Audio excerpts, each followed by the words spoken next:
So we know that the heart rate is controlled by the intrinsic conduction system, which begins with the SA node, continues to the AV node. So let's look at how those initial signals are controlled. They're controlled by a region of the brainstem, and what's shown on this slide specifically is the medulla oblongata. And coming out of the medulla is the vagus nerve, which decreases heart rate, slows everything down. And that's going to be where the cardioinhibitory center is found. So it's important to remember that the vagus nerve slows down heart rate. The acceleratory center, which is just the opposite, is going to stimulate the SA and the AV node to speed our heart rate up, also stimulate coronary arteries. That comes from the cardioacceleratory center. Now, these action potentials of the contractile cardiac muscles, they are going to operate with very similar to what you learned about in Anatomy and Physiology 1 with the steps involved in AP. In this case, there are fast voltage gated sodium channels, so sodium enters into the cell, and the action potential is going to go from negative 90 to positive 30. And there's also depolarization from slow calcium channels.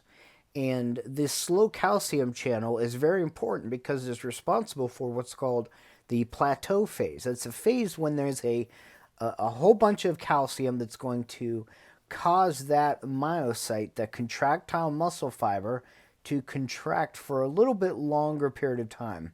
And remember, these contractile muscle fibers make up the bulk of the heart, specifically about 99% of the heart. So the difference between contractile muscle fibers and skeletal muscle fibers are that the action potential in skeletal muscle lasts 1 to 2 milliseconds, so very short. However, the cardiac muscle, it lasts 200 milliseconds, quite a bit longer. So that's the important thing to remember. This sustained contraction is very ensures efficient ejection of blood from those ventricles. And this is what the contractile action potential looks like. So we see what we're kind of used to, a resting membrane potential around negative 90. Number 1 is the depolarization where sodium comes in.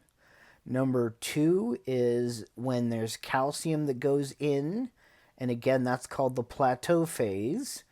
And then finally, repolarization occurs where potassium is going to exit the cells. Now, we're familiar with what this looks like on the graph. And on the graph, this electrical activity is detected through what's called an electrocardiogram, an ECG. And an ECG is not the tracing of one action potential throughout the intrinsic conduction system. It's a graphic recording of all the action potentials at a given time.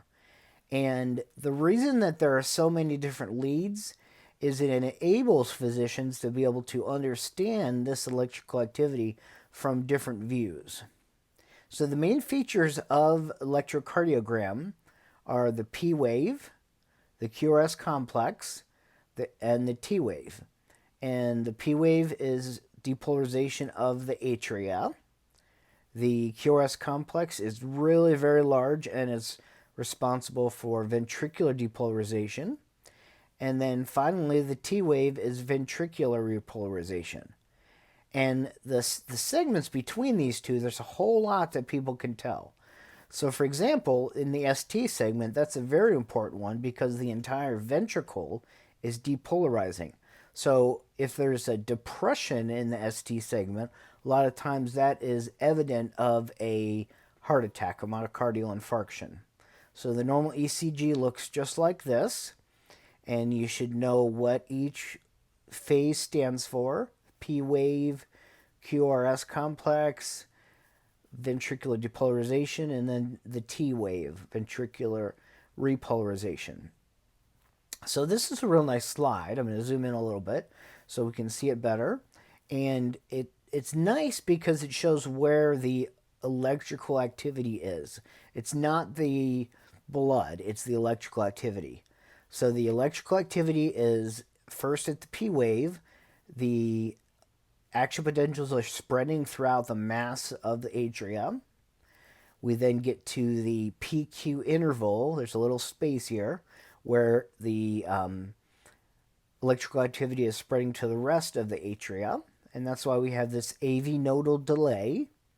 Then there's ventricular depolarization, and ventricular depolarization is where there's a signal that comes down the interventricular septum and out via the Purkinje fibers to the rest of the myocardium, and then the entire ventricles can contract.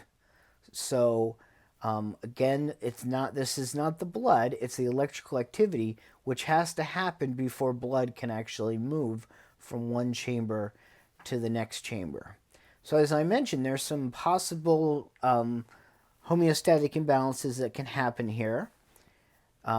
One of which is an enlarged R wave, could be an enlarged ventricles. So if the QRS complex is much larger, it could lead to that.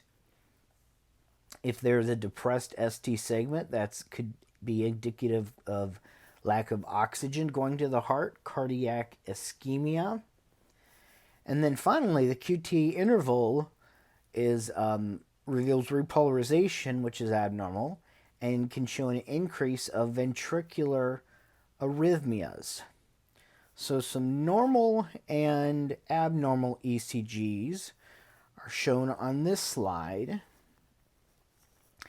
On the first one, we see a normal ECG, which is a sinus rhythm, what an ECG should look like.